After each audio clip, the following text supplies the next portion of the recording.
For the past week, I've been running a little experiment in my eBay shop behind the scenes, basically to see if I could do anything to boost my sales. So it probably will seem a little bit counterintuitive, maybe very counterintuitive, but I basically increased the prices of every item in my shop just to see if that might pump up profits or if that would kill my sales completely. I do have a few sales to pack up that came in today, so we'll pack those tonight. So that basically is evidence that my sales weren't entirely dead. So I'm going to do something a little different from what I usually do. I'm going to try to mix it up, pack some orders, and talk about this experiment and mix it all together into a little bit of a montage. So hopefully it's not too disorienting. I think that it should be fine. So right now, let's go and pull the first order. So let's go. Here it is. It's right here around the corner, and it's in this room. So here's the living room of this basement apartment where I do all of my eBay business. I'm looking around here and I feel like I have quite a lot more room to store inventory, but I do have this drum set here that I don't really want to get rid of. And I was intending on using this chair as a listing area, but anyway, the point is we're going to get this Bible right here and go pack it. So we'll go to the hallway and go through what's supposed to be the kitchen of this apartment and get this Bible in a box. It's not uncommon for me to buy Bibles. They seem to be, like, even if they don't sell for very much money, they usually sell, and they usually sell pretty quickly. And occasionally you come across one that's really pretty valuable. You might sell for $85 or $100. This one isn't one of those. I got this at a church sale, and it's one of these sort of like padded cover. I think this is probably from the 70s. I don't see a date in here anywhere, but feels like it's from the 70s to me. King James Version has the words of Jesus in red in there, which is usually a little bit of a selling point. But this Bible only sold for $13.50. Which is fine. I only paid $1 for it. It actually came from a church, like a rummage sale at a church. And I got a lot of books at that particular sale. And some of them were okay, some of them not so great. And this one is just fine. You know, $13.50 for a book like this is not a great profit. But this sale was in May of this year, or of last year, I guess. So it took about 7 months to sell. It's kind of a long time for a Bible, but it did go, and I'm happy to see it go. So this is going to just fit in this box pretty much exactly. And I don't think it's going to need much or any padding, maybe a little bit here on the top. Yeah, that's fine. Like I said, this is only $13, so I'm not going to go overboard on packing materials on this because it will just cost me money. But I will tape it up pretty good, and then I'll mark on here Bible. I'll get a weight on it. It's going to be pretty heavy, almost 5 pounds. It's probably more than I was expecting. And this box is 3 by 11 by 3. So we'll see if we lose money on shipping on this. I think it's a real strong possibility that we will. Let's see, who's it going to? It's going to AV in Wisconsin. So at least it's close. Probably will be medium mail, but we'll see what's the cheapest way we can ship that. All right. There is a little bit of a secret to this experiment that I've been running, but let's just tell you how I did it. First thing I did was I went into eBay's bulk listing tool and I edited every single item in my store to raise the price by 20%. It's very simple to do, and if you need advice on how to do edits in your store, you can edit everything all at once. I can show you how to do that. If you leave some comments, I'll make a video about that someday. So I raised all the prices by 20%, and I was afraid that I'm pricing myself out of the market. You know, you have a lot of competition on eBay, and I didn't want my stuff to be 20% more expensive than everyone else. So I started running a sneaky little discount sale in my shop I wanted to get the price back down closer to what I originally had it listed for, and maybe even give a little bit extra discount. So I put a sale on a discount event, as they call it on eBay, into my shop for 25% off. So effectively lowering my prices by 5%. 20% up, 25% down. Let's go get the next order, which is in the living room again. This is another Bible. Strange to sell 2 Bibles, one right after the other, but that's what happened. This is on, should be LR4 or something.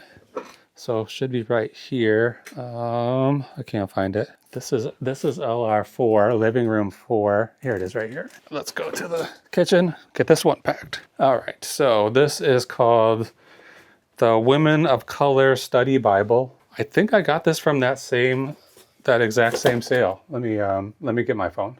Yeah, I was right. I have all my notes on my phone. So the Women of Color Study Bible, King James Version, this came from that exact same sale. I had 2 or 3 or maybe even 4 of these, and I think this is the last one. I paid a little bit more for these than the other one. I paid $2 a piece on them, and it doesn't sell for, I mean, it sells for $2 more, $15.29 for this purple Women of Color Study Bible. I'm going to put it in the exact same kind of box as the other one. That sale, that's a good sale. That's in a church that's very close to me. And most of what they have there is like real legitimate junk. But they do have some shockingly good stuff there as well. So this kind of stuff, you know, these are little bread and butter items. They don't make you a lot of money. But I got a Arc'teryx jacket at that rummage sale for only $5, and I sold that for, I can't remember, somewhere around $300. That's a good brand of like outdoor clothing. I don't know that it's really good, or they just price it like it's good. They market it towards rich people who want to pretend like they're climbing mountains all the time.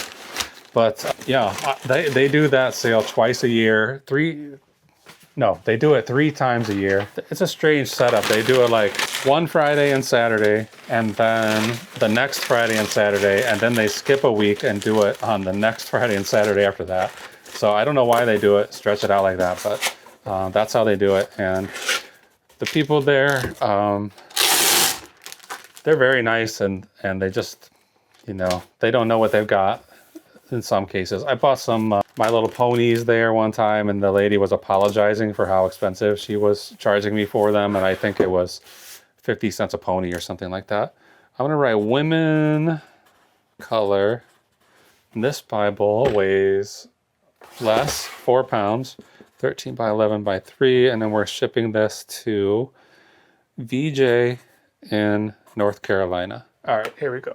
When I made the assumption that I was going to price myself out of the market by raising my prices by 20%, it turns out I was probably right. So last Monday, a week ago today, I did the bulk edit, raising my prices by 20% in the morning before I went to work. And then I did not have enough time to turn on the sale that I was planning to turn on, the 25% off sale.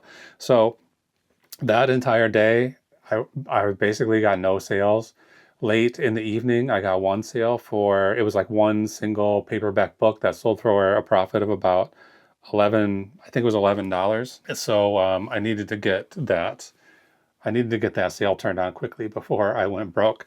What's the next item we're going to get is a box of magazines, Architectural Digest magazines. They're in the closet here where it doesn't really make sense to have them. It's really dark in here, so I apologize for that. But mostly everything in here is like ceramic pieces, dishes, glassware. And then I just have this box right here with Architectural Digest magazines in it underneath these shoes. I think this is it. I might have to open this up to be sure. Oh, that's heavy. Magazines are unbelievably heavy. So what's supposed to be in this box is all 12 issues of Architectural Digest from the year 2016. But my note that I put to myself on here, my notation says AD mag, Architectural Digest mag, and then it says 12, and it's supposed to be 2016. So I'm going to have to open these up, make sure that that I didn't note that there were 12 issues in here instead of the year 2012. And yeah, these are 2016. So that's fine. I just wasted a little bit of tape, but it'll be fine. So I got these from a Facebook Marketplace listing. Somebody said, I have a bunch of Architectural Digest I want to get rid of. I'm going to put them on my porch if somebody wants to come and take them, come and take them. And that was a house that was just like 2 blocks away from me. So I went over there expecting maybe a grocery bag full of magazines, and it turned out to be maybe 8 or 10 years worth of these magazines. So it was a big stack. It took several trips to get them to the car, and they're not like quick sellers. This happened all the way back in September of 2024. So yeah, they didn't sell overnight by any means. This is basically a year and something, a year and a little bit, a year and a couple months. But they finally did sell, and they sold for $32.39. So let's get a weight on this. It's like 14 pounds. I'm gonna call it 13. This number on here, 12, might have been a weight. I had a different scale at one time, and it's possible that I weighed it at 12 pounds when it really weighed 13. 12 by 10 by 4. Some other big lots of magazines like this, I have used flat rate priority mail shipping boxes. I think the only real good use of those is if you can find something that is very small but also very dense. So there's ones that are shaped about just like this, and then you can fit quite a few magazines in there, 13 pounds worth of magazines into one of those boxes and do flat rate shipping on it. It's not too bad. This is going to HH in Arizona, and then we'll go back to the photo booth. So the whole day Monday I had the 20% increase, but I did not have the 25% sale running. So by the end of Monday night, kind of late in the night Monday, I finally had a chance to get that discount up and running. I set it for a 7-day sale, so it should expire in about 2 hours from now. And was offering 25% off. So effectively, I raised my prices by 20%. I offered a 25% off discount. So really what I was doing was offering my buyers a 5% discount. But they didn't know that. They just saw there was a price, and then there was 25% off that price. So I was hoping that psychologically I would be sort of tricking them so that they would, I wanted to encourage them to jump into this sale and buy this item before the 25% offer came to an end. I have 2 more items to pick, so let's go grab this one, which is in W3A. This one might involve two hands, so I'm going to set this camera down really quickly and see if it points in the right direction. W3A, did I say? W3A is right here in this box, and it's coming out. Let's take that to the kitchen and get it packed. It's a artist heart, forever in our hearts. It has a key on the back. It's just some sort of a tchotchke, a little decoration. I don't know exactly what it's for, but it's for something, and it's cute. Somebody will want it. Somebody does want it. They bought it for $14, and I bought it for $1 at the Goodwill. So I think it's going to fit in this box. Yeah, it'll be fine in here. I have this box in front of me already, so this is the one we're going to use. So I'm trying to give you a little bit of a tour of my space down here while we're picking these items. So we've seen the living room, seen the hallway, seen the kitchen, the bedroom we were in, that's the photo studio.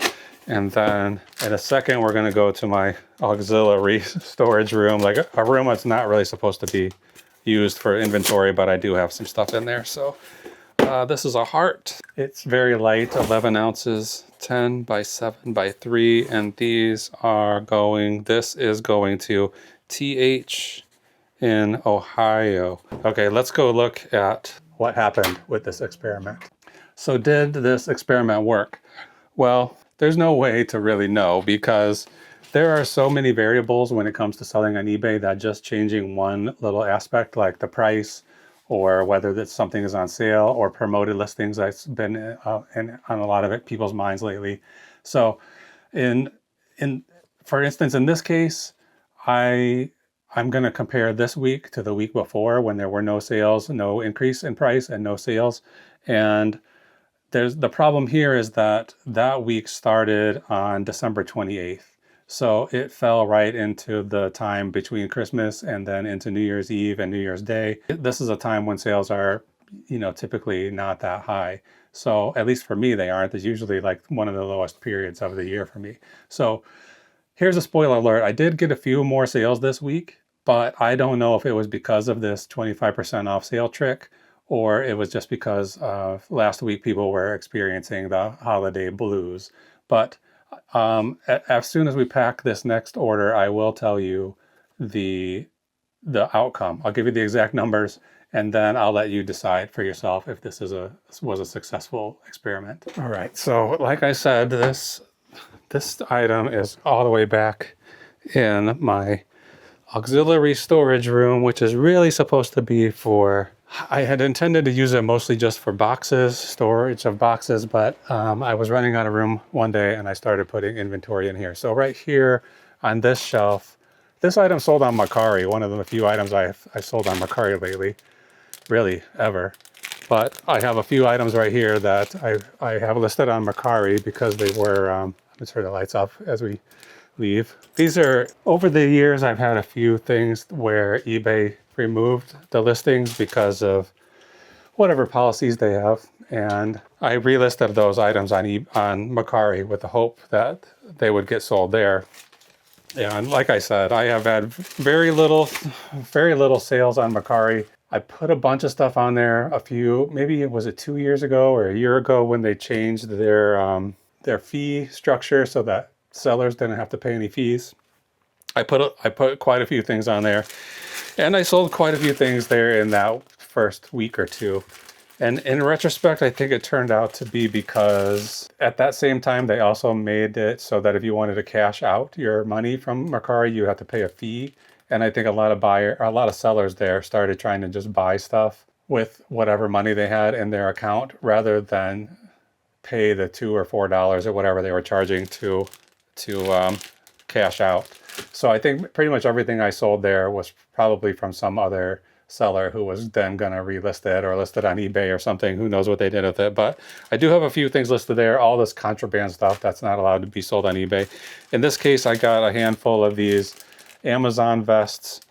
I don't know if the employees of Amazon are provided these or if they have to buy them themselves, but there are definitely reasons why somebody might want to buy a vest that are not nefarious. And I choose to believe that somebody's going to wear this because they need it, rather than because they want to rob somebody's house or whatever. So I'm putting it here in this bag. I've already printed the label from Mercari. It's right here on my printer. So I'm going to stick that on here right now. Then I'm going to shut the camera down. I'm going to buy all the labels for everything that we've packed up so far tonight. I'll come back and I'll give you the final verdict on my experiment, and also we'll run down profits on everything that we packed up tonight and the total profits for the whole day. So stick around for the last few minutes. All of these guys are packed. They all have labels. They're all ready to go. So let's grab the spreadsheet and quickly go over the profits that we made today, and then we'll go back to the photo booth and finish up the story about the experiment that I've been doing. So right now we have brought in the first Bible, the one big white Bible, King James Bible. I paid $1 for it. I sold it for $13.49. I charged $8.40 for shipping, and the actual shipping charge was $7.47. So we earned about $1 there. And then eBay fees, $3.59. So we're looking at a total profit of that Bible of just about $10, $9.90. The second Bible, the story is about the same. It turns out to be $10.51 profit. The Architectural Digest magazines, after all those fees, $26.53 profit.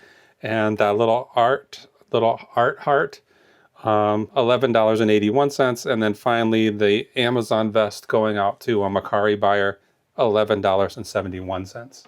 So that leaves us today on January 12th at 10:23 p.m. We still have 3 hours and a half where we could make some more sales, and that will affect the results of this experiment. But we're going to just go with what we've got right now. Anyway, $7.46 profit today. A pretty slow day in comparison. The recent days have been closer to 200. I don't think we've had a single day over 200 in January yet. Average profit per day in the month of January, $108.75. So seems to be right on track with where we were last January, which was by far the worst month of the year. I'm going to keep running some experiments as we go along throughout the year, and hopefully we can earn a little bit more money than we did last year. So let's go and figure out if this one was a success or not. All right, here are the results. So like I said earlier, I'm going to tell you these numbers, and then it's going to be up to you to decide whether this was a successful experiment or not. In week 1, this is basically our control week. This is a week prior to starting the experiment. 7 days before starting the experiment, I had a total of 39 sales. 39 sales in 7 days seems low, and brought in $607. So yeah, I guess that is pretty slow week. I think we're probably normally just over $1,000 a week in this shop. And this happened, I mean, it is right at the very end of the year, so it's not a great time for sales usually. But during the experiment, the week right after that, I had a 20% increase in price and a 25% off discount to sort of trick my buyers a little bit. I had a total of 50 items sold during the second week during the experiment for a profit of $1,090. So basically 39 sales one week, 50 sales the next week. Is that a meaningful difference? I'm not really sure. I don't know. But will I try this again? Why not? I mean, this seemed kind of fun. You know, it's fun to mess around and see what kind of numbers you can come up with. And it did not seem to hurt my sales in any way whatsoever. So I might have lost about 5% of profits. Maybe I would have sold the same number of items if I didn't do any of this messing around, but I will definitely do it again. In fact, I'm going to try to make every Thursday a weekly video that is explaining some kind of an experiment that I'm messing around with. At least I'll try this for a few weeks and we'll see how it goes. None of these are going to be rigorous scientific experiments. I don't think that's possible to do in this kind of a situation, but hopefully they will all be kind of fun. And once in a while, we're probably going to learn something, and maybe this will help us to be a little bit more successful in our eBay shops. So, all right, that's it. Let's see how we can do this year. Hopefully we can all do better together. So thanks for watching. I really appreciate it. I'll be back tomorrow for sure. And mostly, at least every day, I'm going to do one video a day, at least through sometime in February, and then we'll see. But I have a suspicion I'm going to just keep doing a video every day anyway. So yeah, that's it. Thanks for watching. We'll see you again tomorrow.